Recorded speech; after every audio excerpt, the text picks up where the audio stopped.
My dear Awi sisters, distinguished guests, ladies and gentlemen, I'm thrilled to be here today to be part of the second African Women Investors International Business and Investment Conference. I am particularly honored to be speaking before a distinguished audience of some of the most visionary women in this country. I would like to extend a warm welcome to our sisters from the diaspora and guests from within Kenya and those from abroad. I would also like to thank the organizing committee once again and the leaders of AWI for making it possible for us to be here again.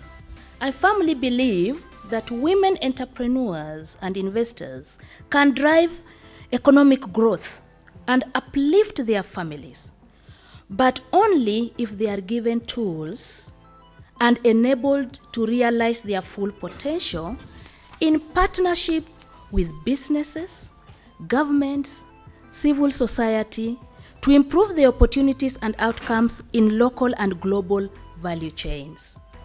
You will agree with me, for when women are stronger financially, everyone benefits, and it starts with us gathered in this room. I intend to use this opportunity to share with you my observations of where women stand in the investment trajectory and to highlight strategies for creating enduring local, regional, and global partnerships, impact investments, and gendered lens wealth management. As I said a year ago, in this very building and actually very room, I have long been an advocate for better financial education and empowerment of women. And as a professional woman with a long career in finance, I have and continue to embrace financial inclusion of women in all facets of finance, including investment and wealth management. But I often wonder, what is standing in the way of women to reach their full potential as entrepreneurs and investors?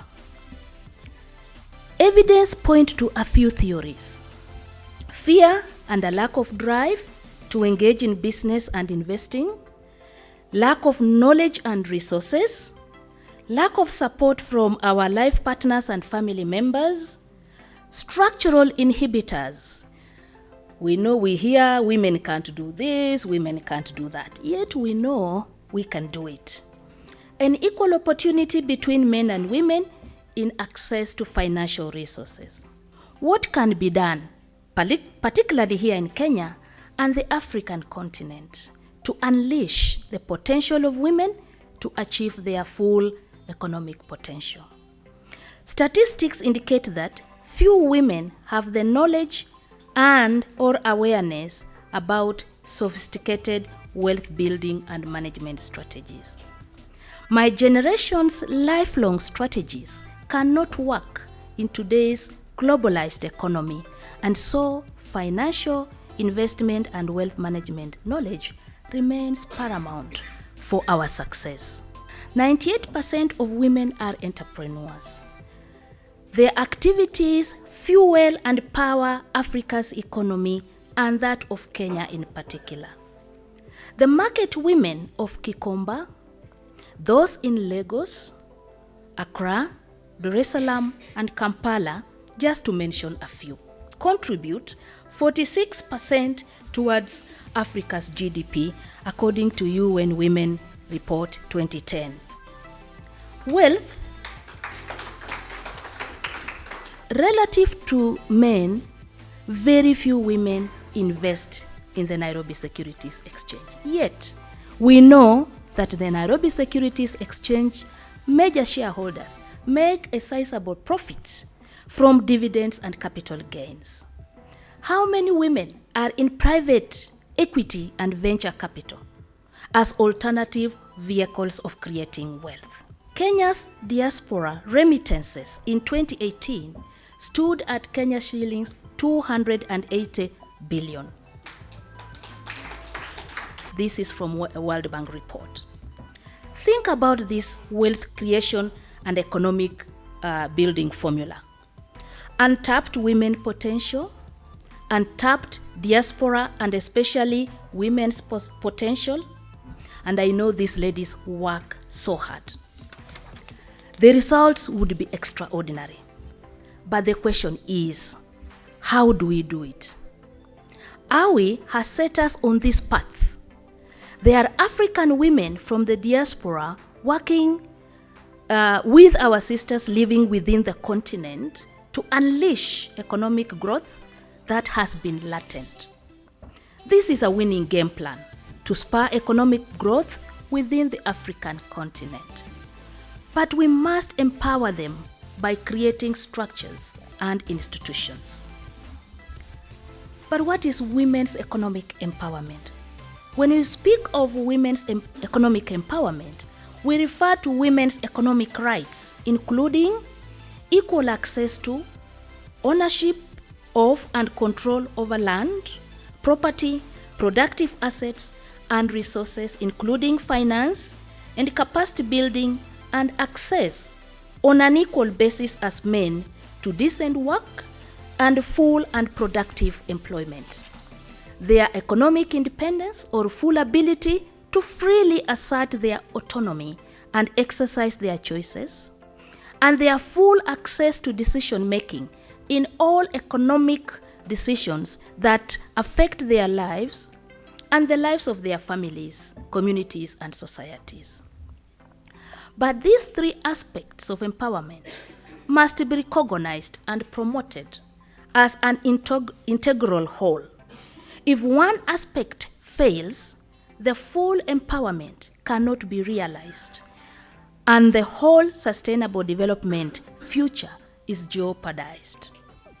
Women's economic empowerment generates tremendous dividends for the society. If women and men have equal access to land, technology, financial services, education, and markets, the consequent 20 to 30% increase in agricultural produce on women's farms could lead to 100 to 150 million less hungry people. If women and men stood on identical footing in terms of participation in the economy through paid work and entrepreneurship, the world could see as much as $28 trillion in global growth by 2025. That would be the equivalent of the GDP of US and China combined. There is growing global consensus on women's economic empowerment as a force multiplier for good governance, economic growth, poverty eradication, ending hunger, and achieving food security and nutrition, achieving sustainable consumption and production patterns, and environmental sustainability and overall achievement of the Sustainable Development Goals. Indeed, gender equality and women's empowerment are integral to Kenya's own Vision 2030 and the 2020 Agenda for Sustainable Development, adopted by the United Nations General Assembly in September 2015. Let me echo the value of this conference theme by highlighting a few examples. If you want to go faster, go alone. But if you want to go far, go together. Our forefathers could not have been more right about this. Across the world, we see business interests come together and form partnerships. Similarly, we see governments come together to tackle some of the most intractable world problems. As women investors and entrepreneurs, we must also think of forging partnerships that help us to gain strategic advantages. Think of any great company here in Kenya, and for that matter, anywhere in the world. You will find that they are made of many individuals or corporate entities that have come together for a common goal. They all know that there is strength in unity, and when individual talents are aggregated, greater results occur. At this point in the development of AWI, it is imperative that you carefully consider partnership with other like-minded organizations that will help you advance to the next level. With us today are leaders and decision makers from many successful companies. Let us use the networks that you have established through our interactions with them. A global partnership that has taken the beverage industry by storm is the recent one between Starbucks and Google. Starbucks, the global coffee chain, creates a conducive environment for professionals and students to get work done while enjoying serene space. A faster internet access from Google sets a better stage to welcome more customers. Who would have imagined that a coffee outlet can partner with a telecommunications company? Yeah, it would have been unheard of, but that is. I want you to think for a minute what our economies would look like if women came together for such ventures. I'm privileged to stand here because AWI have recognized this and are leading the way in bringing African women from across the world to invest together. Impact investments targets a range of returns from below market to market rate. Herein lies the challenge. A single term, impact investing, is used to describe distinct strategies that are likely to appeal to different types of investors, such as the high net worth individuals, governments, private foundations, impact investing fund intermediaries, and financial institutions. According to the Financial Times, 84% of women say they are interested in investing for impact and sustainability versus 67% of men. Ladies, please clap for yourselves. The reason I would like to bring this up is that as entrepreneurs and investors, we have a choice. A choice in the type of businesses we would like to engage in and in the types of investment that we pick.